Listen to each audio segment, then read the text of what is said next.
tous, bienvenue dans Backstage, journée d'entraînement de descente aujourd'hui pour les hommes et pour les dames.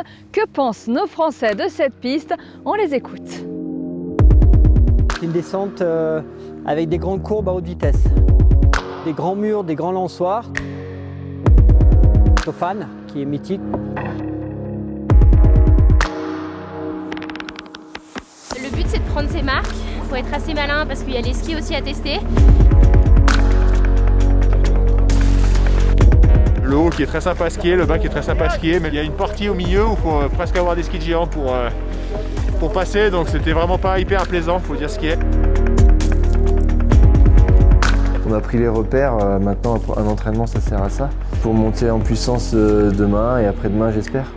Des skis qui vont vite, c'est un secret bien gardé. On a quand même tenté d'en savoir un petit peu plus avec deux techniciens, on les écoute. Stay focused, get ready now. For real, get ready now.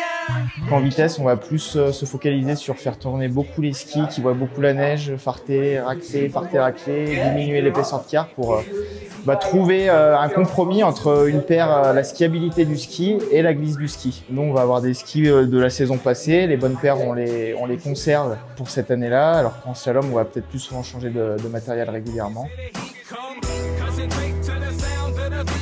Pour moi, la partie importante de technicien, c'est d'avoir une bonne relation avec son coureur et une confiance avec le coureur. Je m'adapte au coureur de ce qu'elle veut et comment elle skie. J'ai toujours fait comme ça. C'est pas moi qui impose, c'est le coureur qui me dit. On peut encore adapter le matin quand on est au départ à quelques minutes de la course. On peut pas réaffûter au départ de la course, par contre on peut désaffûter au départ de la course. Ce n'est pas un secret, la plupart des entraîneurs ont eux-mêmes été coureurs. Du portillon au bord de piste, on en parle avec Christophe Sayoni. J'étais en équipe de France de 89 à 2003, l'hiver 2003. Et j'ai couru plutôt en slalom géant à la base, avec toujours une vraie orientation vers la vitesse. J'ai participé à 5 championnats du monde, à 2 Jeux olympiques. C'est difficile de basculer coureur-coach. Ouais, j'ai eu des réflexes à prendre dans le sens où il y a un moment où il faut accepter d'être coach. Comment tu vois ton métier de coach? Je suis quelqu'un de vraiment passionné et j'essaie vraiment de transmettre cette étincelle-là. Ma ligne de conduite, c'est d'être honnête, vraiment d'être honnête. J'ai beaucoup appris de ce qui ne m'avait pas plu chez certains de mes entraîneurs aussi. Donc par le négatif, on devient bon et on le transforme en positif. J'ai un petit côté impulsif et fougueux qui, de temps en temps, peuvent bloquer ou impressionner certains des athlètes, mais ce que j'attends, c'est le retour aussi. Je suis pas parfait, hein, je peux dire des bêtises ou pas les dire de la bonne des manières. On parle de ton état d'esprit la veille de la course. T'es comment? Est-ce que là déjà t'es stressé? Non, ce que j'ai appris justement de mes périodes d'athlète, c'est que finalement, toute l'énergie qu'on perd la veille de la course, nous manquera un petit peu le lendemain. Donc non, je suis bien. Parce que par contre, demain matin, quand on se lève, ça monte tout seul, quoi. La sauce, elle monte en moi, l'envie d'aller se fighter avec les autres, hein, c'est tout. Et bon, là, la seule chose que je pourrais faire, c'est le transmettre à nos athlètes. Que tu sois prêt ou pas prêt, on s'en fout finalement. Ce qui compte, c'est y aller, quoi. Parce que demain, il peut tout arriver. Et il faut y aller, quoi. Surtout, pas se mettre le doute de quoi que ce soit, mais voilà, se libérer, parce que finalement, c'est exactement ce qu'on fait toute l'année, mais en plus joli et en plus beau, puisqu'à la fin, on nous met un truc qui pendouille, là, donc c'est pas mal, quoi. Qu'est-ce qu'on dit alors? On dit allez les bleus? On dit un gros merde. Hier soir, nous nous sommes glissés dans la chambre de Maxence Musaton. Regardez.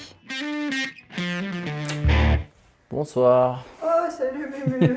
Bienvenue dans ma maison pour la semaine. Trop bien, merci Mumu. Il paraît que t'arrives jamais les mains vides au casse-croûte le matin. Dans le doute, je préfère avoir tout ce qu'il faut, donc je prends toujours mon bol.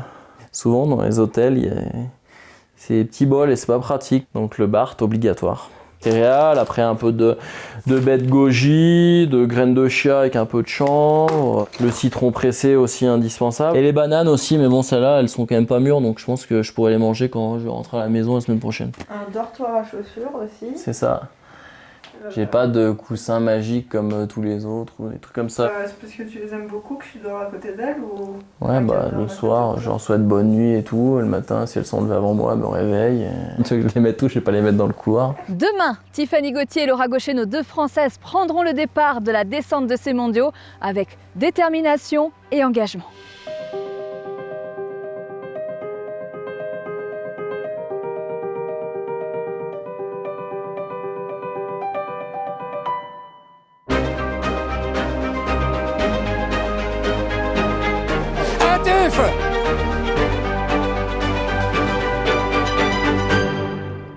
Backstage, c'est tout pour aujourd'hui. On se retrouve demain et on se quitte en images. Salut.